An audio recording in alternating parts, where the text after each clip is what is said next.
लेकिन हम लोग पढ़ रहे हैं सूचक। क्या पढ़ रहे हैं? सूचक।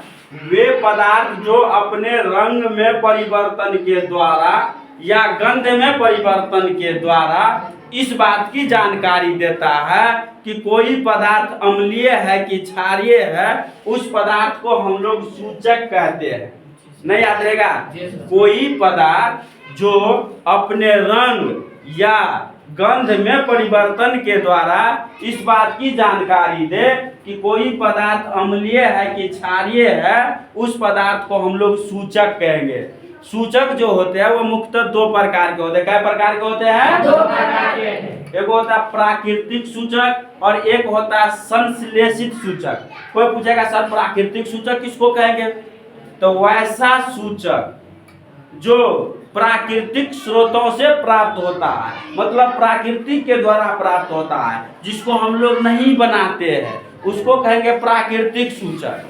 कभी कभी एग्जाम में पूछता है प्राकृतिक सूचक का नाम बताइए, तब प्राकृतिक सूचक का नाम बताएंगे। लिटमस पत्र हो गया, हल्दी हो गया, लाल पत्ता गोभी हो गया, चुकंदर हो गया इत्यादि। नहीं याद रखेंगे? इसी प्रकार संश्लेषित सूचक किसको कहेंगे? वैसा सूचक जो प्राकृतिक स्रोत से प्राप्त नहीं होता हो, जिसको हम लोग क्या करते हैं लैब में तैयार करते हैं, उसको प्राकृतिक सूचक कहते हैं।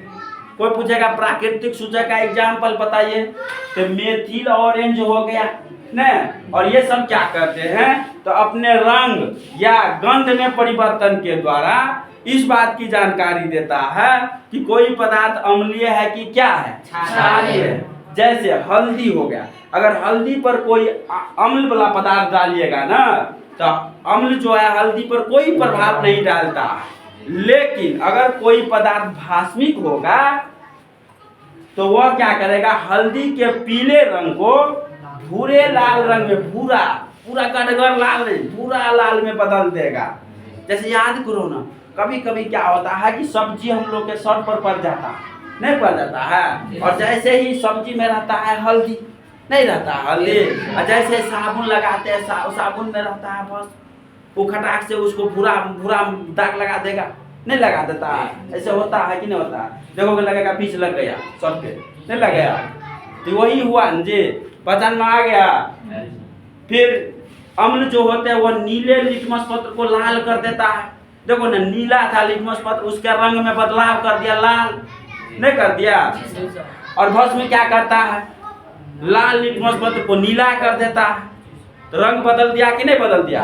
और इस बात से हमको यह जानकारी दिया कि कोई पदार्थ अम्लीय है कि क्या। अब अगर कोई पूछता है पीएच मान किसको कहते हैं, तो पीएच मान याद करेंगे, किसी विलयन में उपस्थित हाइड्रोजन आयन की सांद्रता को उस विलयन का पीएच मान कहते हैं। अब कोई पूछेगा सर ये सांद्रता क्या बता दिए?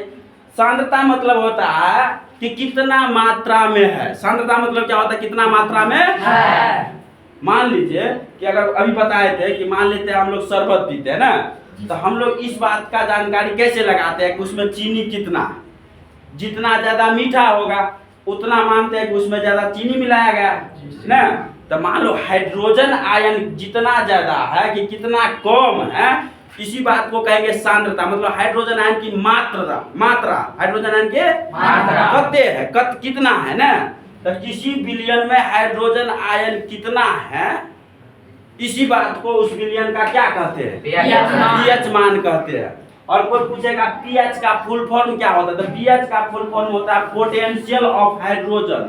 Potential of hydrogen. फिर से पीएच का पूछेगा फुल फॉर्म, तो पीएच का फुल फॉर्म क्या होता है, पोटेंशियल ऑफ हाइड्रोजन। नहीं याद रहेगा? अगर कोई पूछता है पीएच स्केल किसको कहते हैं, देखो एगो होता है पीएच मान, एगो होता है पीएच स्केल। एगो होता है कि हाइड्रोजन की सांद्रता कितना है, इसको कहेंगे पीएच मान। हाइड्रोजन की सांद्रता कितना है, इसको नापेंगे कैसे, तो जिस चीज से नापेंगे उसको कहेंगे पीएच स्केल। नहीं आया समझ में जी? स्टैंड बना देंगे।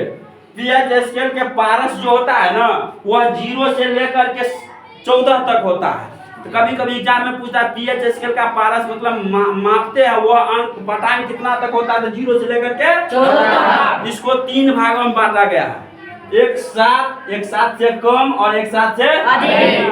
तो अगर किसी बिलियन का पीएच मान 7 रहे तो समझेंगे वह उदासीन है। 7 से कम रहेगा तो क्या हो जाएगा, और 7 से अगर ज्यादा रहेगा तब क्या हो जाएगा।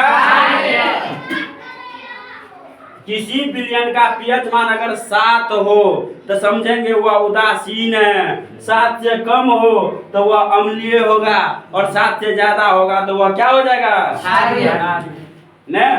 अब देखिए ना, कुछ पदार्थ का पीएच मान याद करना है, इसको हम लोग आसानी से याद कर लेंगे, एक एक करके इसको रटिए लेंगे।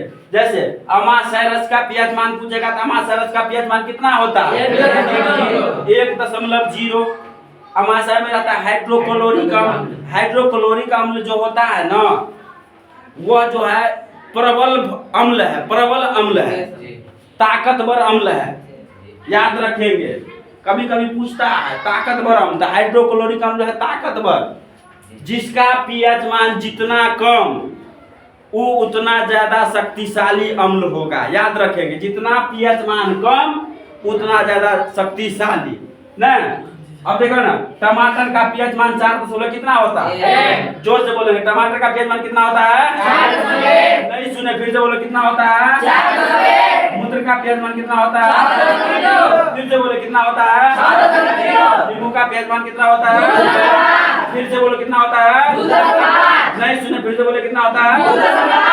पसीना का पीएच मान कितना होता है, दूध का पीएच मान कितना होता है, आंसू का पीएच मान कितना होता है।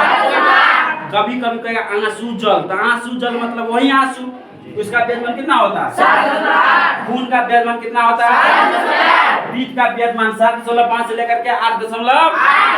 सिरका का पीएच मान कितना होता है, अम्ल वर्षा का पीएच मान कितना होता है, शुद्ध जल का पीएच मान कितना होता है, नहीं सुने, फिर से बोलो कितना होता है, फिर से बोलो कितना होता है। चूना जल का पीएच मान कितना होता है, नहीं याद रहेगा, बदमाशी करिएगा, बंद करो इसको।